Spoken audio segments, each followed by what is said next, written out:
vai mudar de assunto, gente. O prazo para adesão ao programa de renegociação de dívidas com a Receita Federal já começou a correr e a adesão pode ser feita até o dia 1º de abril. E para a gente saber do que se trata o programa e como aderir, eu vou conversar agora com o advogado especialista em Direito Financeiro e Tributário, Eric Costa e Silva. Doutor Eric, bom dia, seja bem-vindo mais uma vez aqui ao Jornal da Cidade, né? E conte aí pra gente quem são as pessoas que estão aptas a fazer a participação nesse programa.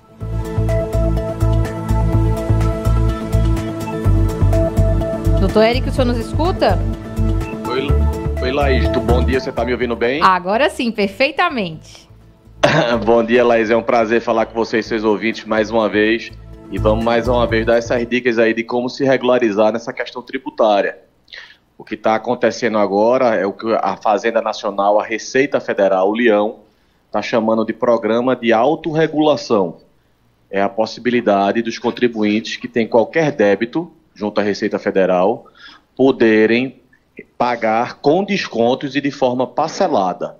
Então a gente está falando aqui qualquer débito, com uma pequena exceção, mas é uma exceção relevante aqui para a nossa região, que são os débitos do Simples. Os débitos do Simples não podem ser incluídos nesse programa, mas todos os demais débitos podem.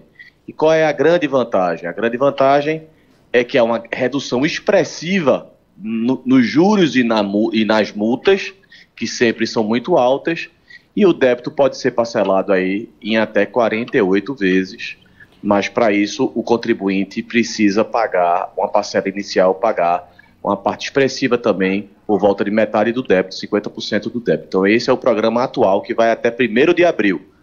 Então tem esse tempo aí para a gente fazer as contas, calcular e ver se vale a pena aderir. Eu conversava esses dias com o delegado da Receita Federal aqui em Caruaru, né, e ele dizia que esse programa necessita também, doutor Eric,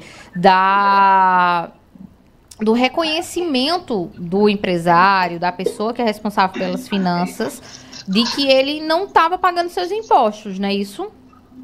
É verdade. Ele é o que a gente chama, pelo nome técnico, de confissão. O contribuinte, ele realmente tem que dizer que deve, né? Reconhecer aquela situação, que muitas vezes o contribuinte, ele está sendo cobrado e não reconhece o débito, como qualquer outro débito, ele pode se insurgir e contestar o débito. Nesse caso, como você bem lembrou aí, é um requisito do programa o contribuinte reconhecer que deve e, em cima disso, a Receita apresenta esses cálculos, o valor do débito, já com os descontos, e ele faz o pagamento de forma parcelada ou não.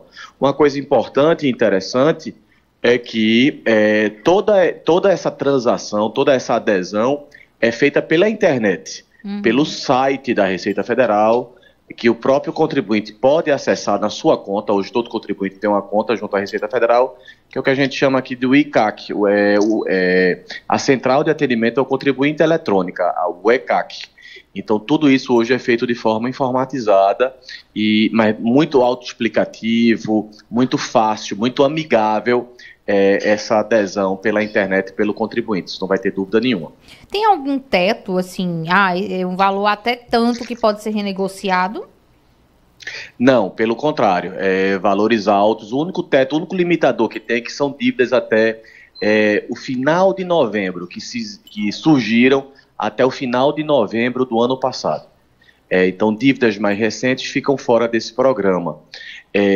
Mas, em questão respondendo diretamente a sua pergunta, a questão de valor de teto não tem. Tem, pelo contrário, um valor mínimo. Às vezes, débitos pequenos muito baixos não pode ter uma parcela menor que 200 para pessoa jurídica e R$100 para pessoa física. Mas, em relação ao total do débito, não. Qualquer débito pode ser colocado aí nesse programa. Isso, na realidade, Laís, me permite aqui um comentário um pouco mais amplo. A gente está vendo um esforço do governo federal em arrecadar, porque a gente está vendo todas essas negociações aí do ministro da Fazenda, de que ele quer déficit zero para esse ano de 2024. E o governo já anunciou que pretende equilibrar as contas públicas, não pela redução da despesa, né, mas sim pelo aumento da receita. Então, isso é mais uma forma de entrar mais dinheiro nos cofres públicos. Essa forma específica que eles chamam de autorregulação vai até 1º de abril, mas sempre tem abertos também outra que a gente está chamando, que a Receita chama e também é um sucesso, que são as transações tributárias, os acordos tributários feitos não com a Receita, mas com a Fazenda Nacional, que são débitos que já estão sendo cobrados no Judiciário. Também vale a pena o contribuinte dar uma olhada, e aí não é no ICAC, é no Regularize, que é o site da Fazenda Nacional, da Procuradoria da Fazenda Nacional. Pois é, a gente está tendo aí diversos programas, né, para tentar reorganizar as contas do brasileiro, mas como o senhor disse, também em partes regularizar e organizar as contas do governo, né? A gente tem o Desenrola, tem esses programas que o senhor citou agora, enfim, tem muita coisa aí para quem quer botar as contas em dia, mas o ideal é não precisar fazer essas renegociações, né? É ter essa parte tributária, essa parte de impostos, tudo em dia, para não ficar com problema, né, doutor Eric? Sem dúvida, o ideal é não só o governo, não só eu, não só você, como os seus ouvintes, é a gente gastar dentro do que a gente ganha, é a gente ter nossa despesa de acordo com a nossa receita.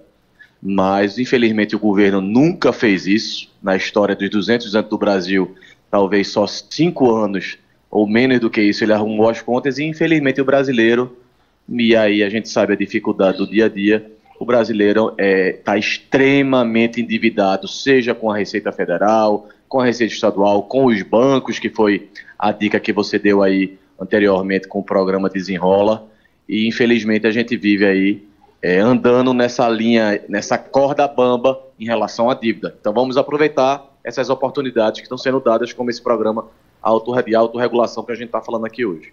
E a dica é sempre procurar profissionais que possam estar auxiliando, principalmente no caso dos empresários, né? Seja um advogado que entende de tributos, seja um contador, uma pessoa que possa dar esse norte, né, doutor Eric? Para que a gente, por exemplo, eu com meu marido, a gente tem uma microempresa e a gente sentiu há alguns anos atrás a necessidade de ter um contador para a gente não estar caindo em malha fina, não estar depois lá no futuro com problemas com a Receita, com a Fazenda, porque isso pode acontecer com qualquer pessoa, né?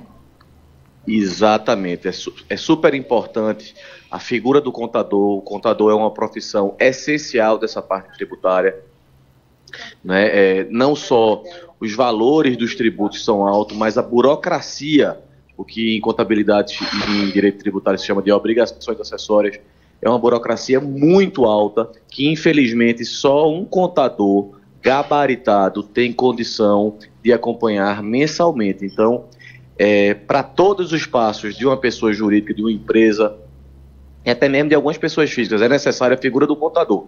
E nesse caso específico da autorregulação que a gente está falando hoje, a figura do advogado também é muito importante, principalmente voltando àquela sua primeira pergunta, que você conversou com o delegado da Receita Federal, porque é necessário confessar que deve. E será que ele realmente deve ou ele está sendo cobrado de forma indevida?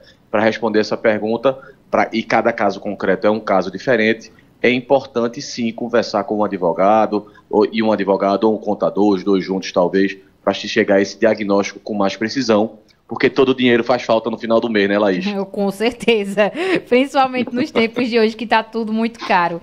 Doutor Eric, olha, eu quero agradecer bastante suas orientações aqui, torcer para que as pessoas possam se inteirar desses prazos que a Receita dá, desses programas que estão vigentes aí, para se regularizarem, né? E tá todo mundo aí direitinho, de acordo com a lei. Muito obrigada, um ótimo dia para você e até a próxima. É sempre um prazer conversar com você, Laís. Um bom dia para você e para os ouvintes. Um abração. Um abraço. A gente conversou com o doutor Eric Costa e Silva, que é advogado especialista em direito financeiro.